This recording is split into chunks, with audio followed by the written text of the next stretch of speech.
Hey everyone, Steve G here for Chef Knives to Go with another quick look product review. And what we have this time is the Hatsukokoro, pardon this in advance, Ryuhyo SG2 Gyuto 240mm knife. These knives have a lot of visual interesting elements to them. They're really cool looking. We'll go into the details here. They have a core steel of SG2 powdered metallurgy, full stainless steel. Heat treat's pretty high, about 62 to 64 Rockwell, which means good edge retention, very good edge retention. As long as you've got some decent performance sharpening stones or equipment, sharpening this should be no problem. It'll maintain a really nice edge. The construction has multiple layers of soft stainless cladding, and what they do is do an acid etch to that, which makes the different metals pop. We'll get a close-up to it, but there's a textural element both visually and when you feel it to the way they did this. It's really cool looking. The handle is octagonal ebony. We'll get a close-up of that in a few. Edge lengths, dimensions, weights will vary a little bit from knife to knife. This particular one is 175 grams or 6.2 ounces. The edge length is 244 millimeters or 9.6 inches. And the overall length is about 390 or around 15.3 to 0.4 inches long. These are fairly thin knives. Little bit of flex towards the front half. Back half's pretty stiff. But I got about 2 millimeters thick at the back, about 1.85 halfway down. And then it does have a little bit of a taper, not much, but it starts tapering about in here. And then these get nice and thin at the tip. I would categorize these as what's known as laser grinds on these. It's just a very high performance knife, thin at the tip, thin at the edge where it counts. So these will be very good performing knives.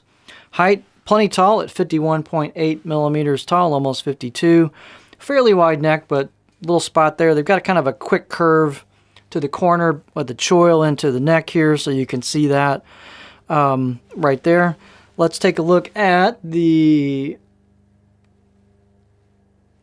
what we call the beauty shot here. So if you take a look at that, you'll see it's got a little bit of a mirror polish to it, especially at the core steel peeking out from the cladding. A very, very cool looking blade. This is the etched kanji on the right side of the blade as you're hand holding it, using it, with SG2 denoting the steel. Hopefully you can catch this, but on the visual, if you take a look, you'll see there's some texture to it, and then where the cladding comes in, there's some texture there. But if you run your fingers across that, you can feel that. It's a really cool effect. So they've got a bit of polish to it. This is the left side of the blade. There's no markings on this. Every blade's going to be unique. A little bit of polish to that core steel. They've got a pretty nice fit and finish on it. They haven't done much polish to the spine, but they've taken a little bit off the corners of the spine.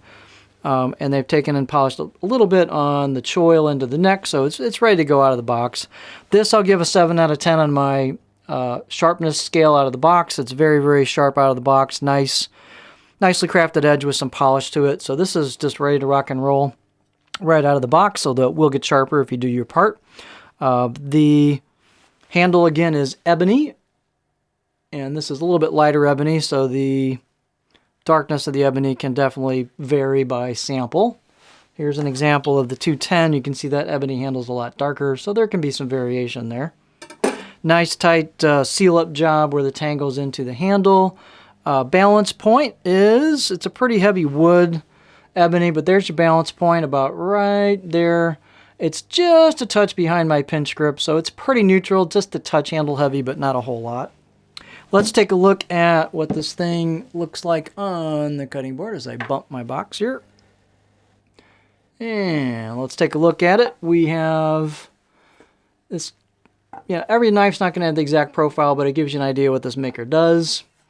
This flows into a pretty nice flattish section in the back. The 210 had a big old flat chunk all the way in this, maybe 35% of the blade. This one rolls a little into a heel area right here. So you can get variations on your edge profile, but you'll have a decent flattish area to work there. I can get about right in there with the tip. So this will rock nicely before the tip starts digging into the board. Tip draws will be nice. Again, a little bit of chopping towards the back. Not super flat, but pretty flat. So it's a pretty versatile profile for lots of different techniques. So if you're looking for something that's high quality, great steel, very interesting look to it, laser performance, this is a interesting option you should check out. This is the Hatsukokoro Ryuhyo, sorry about the pronunciation, SG2 Gyuto 2 40mm knife from Chef Knives To Go.